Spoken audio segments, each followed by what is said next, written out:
How to submit expenses in Expensify. Hello everyone, if you'd like to go ahead and use Expensify to pay your own expenses or track your expenses as well, I do have links to this in the description box down below, so just go ahead and tap on that so you can get started with Expensify for your own business. So, how do you basically create or rather submit expenses on Expensify? Well, I'd like you guys to firstly log on to your account, and once you have already done so, what you guys should see is something like this.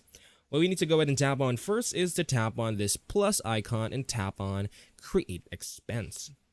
You could actually go ahead and scan a receipt if you have one, or also tap on this distance option to basically enter expenses via your transportation expense, or just enter it manually like so if you have other sources of your expenses. But once you're done with this, just go ahead and enter the amount. Tap on next. Of course, you do need to enter a description with this and also the merchant. So let's say we actually bought from 7-Eleven.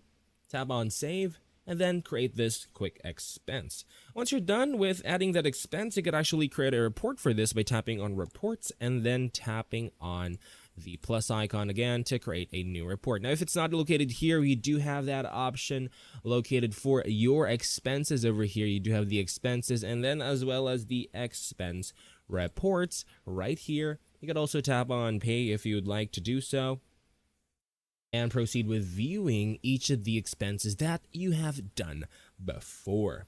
Now, if you'd like to go ahead and track the reimbursement, of course, after approval of your expense, and after you have already uploaded this or submitted this for approval, you could actually go on over onto the reimbursed status on the status of your expenses over here and see if it has already been reimbursed. Essentially, that is all for this video. That is how you guys could use Expensify for your expenses.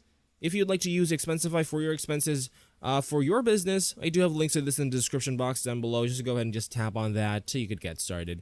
Essentially, that's all for this video. Thank you guys for watching. Please like and subscribe. Take care, and I'll see you guys next time.